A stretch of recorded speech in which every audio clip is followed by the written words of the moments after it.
Hello, everyone. Welcome back to the Calibrate Show. My name is Hunter France.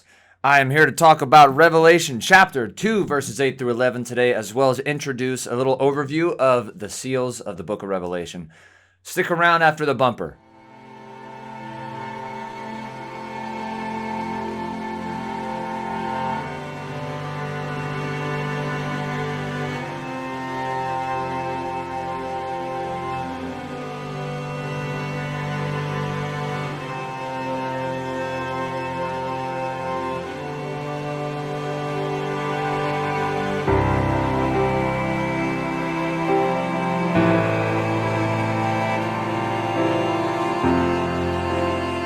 Welcome back. I hope you enjoyed that. That is a song by FAI Studios called The Night Will Soon Be Over. This is the lyricless version. If you enjoyed it, you can go check out their website. They have a bunch of materials that can help you study, and they give it for free.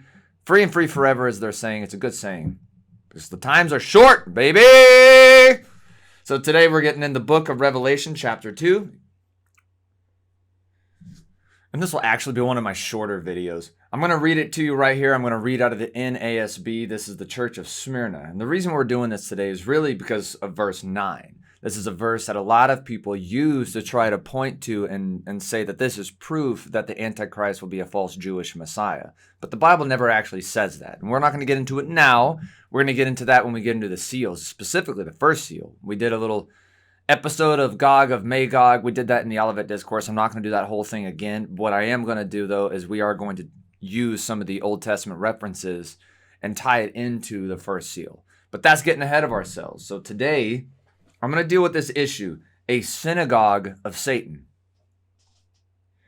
And this might come off a little more preachy than it does really as an exegetical or a debate kind of thing. It's more of a preachy thing. So I might actually have to get my soapbox ready to go. But here we go. Verse 8 out of the NASB. It says, "And to the angel of the church in Smyrna write, the first and the last who was dead and has come to life says this."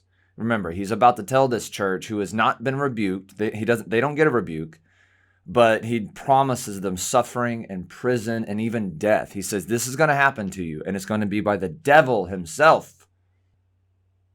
But then he reminds them, I died and I came to life. And you'll see here in a second, he promises them the crown of life. This is the resurrection at the end of the age, and that's living forever in glorified bodies.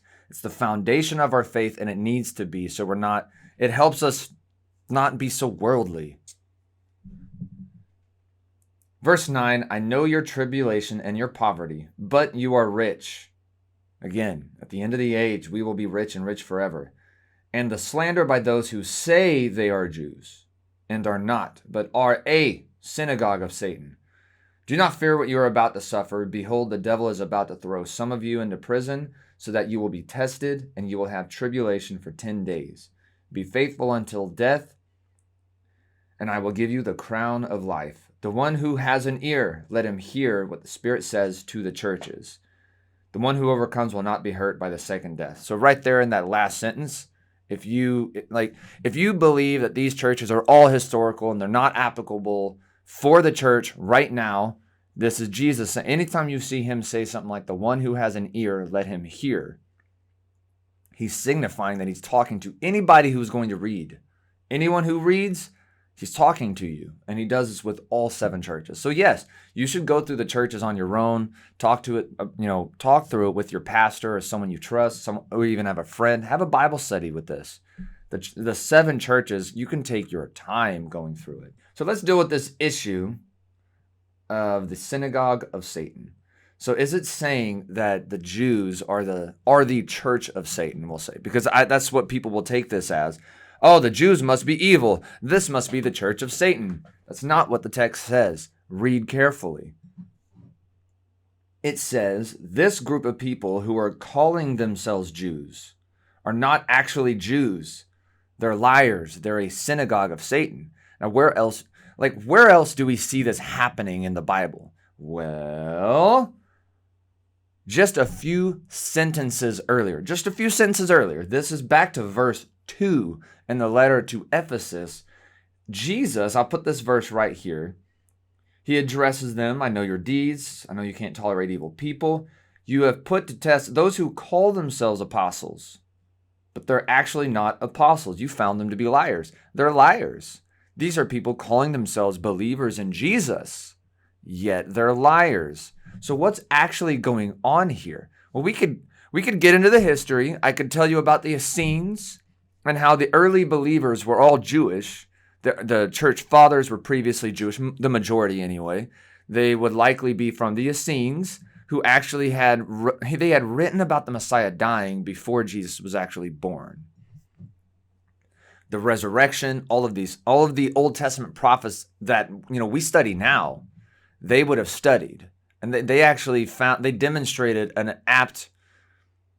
demonstrated more understanding than the Pharisees and the Sadducees, so that when Jesus came and did what he did, the majority of Essenes were not shocked. They became believers pretty much right away without even needing signs. This would have been the first church leaders, but they were Jewish, and we need to keep this in mind. The 12 disciples were Jewish. Jesus, Jewish. Paul, Jewish. All these guys are Jewish. So we could get into that history, but let's not do that today. Instead, I want to address the fact that you can call yourself a believer or a follower of Jesus, but you might not actually be. Here's my soapbox. I told you I have a soapbox now. So, how often do you see in the church today, I talk about it all the time, but you've got this bent on follow these principles and you'll see God move in a greater way in your life. Of course, everyone coming in there is suffering some kind of way. And when they hear that, their first thought is God's going to make me either rich or he's going to give me a spouse. Everything's going to be perfect, sunshine and rainbows. But I have learned the hard way. Life is not sunshine and rainbows. We live under the sovereign wrath of God. And when it says we're not appointed unto wrath, it's a whole different topic. We're not appointed unto eternal, final wrath. That is not redemptive in nature. The wrath we're going through now is redemptive in its nature. There is a result that at the end of the age, everything we go through, good, bad, big, small, this is Romans 8:28, works out for our good. At the end of the age, we live forever like Jesus. We'll be like him, able to do the things he was able to do with his resurrected body, and we'll be shining like the stars via Daniel. You also hear those. Now, I'm talking about the prosperity gospel. You have the other side of the very same coin where they will say, like, if you're someone who is suffering and you take it to someone in the church and their response is, well, you can't expect God to help you if you have sin in your life. Guys, everyone has sin in their life. That's enough of my soapbox. What is going on here, people calling themselves Jews but are not actually Jews. You have people who try to convert to Judaism because at this time in 95, 96 AD, the Roman Emperor Domitian, I forgot his name before, he was persecuting anybody who believed in Jesus, only specifically Jesus. The rest of the Jewish community who did not was widely left alone. And they even got taxes. I think they were there were certain laws that they got to be exempt from. And so you had people also trying to convert into Judaism to get some of those breaks. But they would say those who believe in Jesus aren't actually Jews. They're a cult. That's why the first time you hear the words Christian in history was actually a derogatory statement towards anyone who believed in Jesus. And so the last thing I do want to say is, don't think of Jewishness as a religion. I'm a Gentile. I'm a Gentile believer in the Jewish Messiah.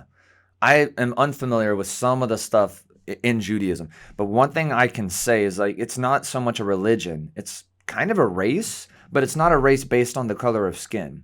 You can have different colors of skin and be Jewish, but you're kind of born into it.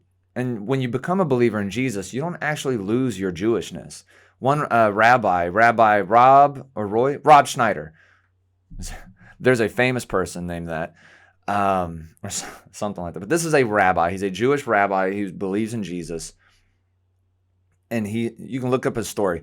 He had his YouTube channel is Discovering the Jewish Jesus, but he had this encounter when he was young. And through his days, he said once in an interview that he learned that believing in Jesus is actually the most Jewish thing a person can do. And I find that to be pretty awesome. So if you watch The Chosen, they do an excellent job of like tying in the Jewishness of everything really going on.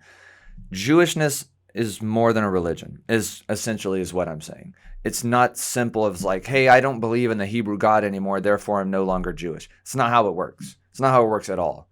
So here you have people calling themselves Jews, but they're not actually Jews.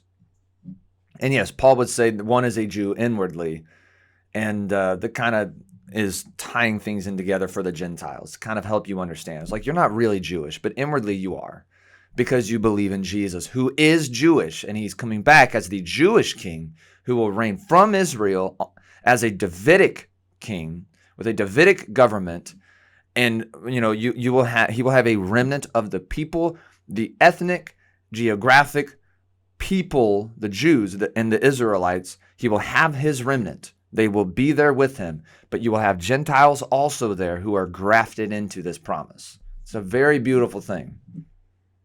But we should always remember that at the end of the age, there's going to be people who are going to be upset, and they're going to say, did we not do a bunch of cool things in your name? And he's going to say, I don't know you. He addresses it at the church of Ephesus with people who call themselves apostles, and he's addressing it now in the church of Smyrna where people who are calling themselves Jews and aren't. One lesson you can take with you, and this is wisdom: just because someone says they are of a belief of something it's not always true. Someone can say they're a believer in Jesus, but they're actually following a cult. Someone can say that. I hate to scare people. I really do. But this is true. Jesus said to be wise like a serpent. But wait, I thought serpents were evil. No, use your discernment. He's given you a gift. Use discernment. The best way to do it is to read. Go check out the Beatitudes. You have the 7 churches, and also read the Beatitudes. In fact, I encourage you guys on your own time, study those 2 parts of Scripture and make a Bible study out of it. The Beatitudes and the 7 churches of Revelation. So that's all I'm going to mention there. But anyway, you guys, I love you. He is coming back one day. So Maranatha. Maranatha to the highest. Hosanna. It's a good song. We love you guys, or I love you guys. We love Jesus, so come on back.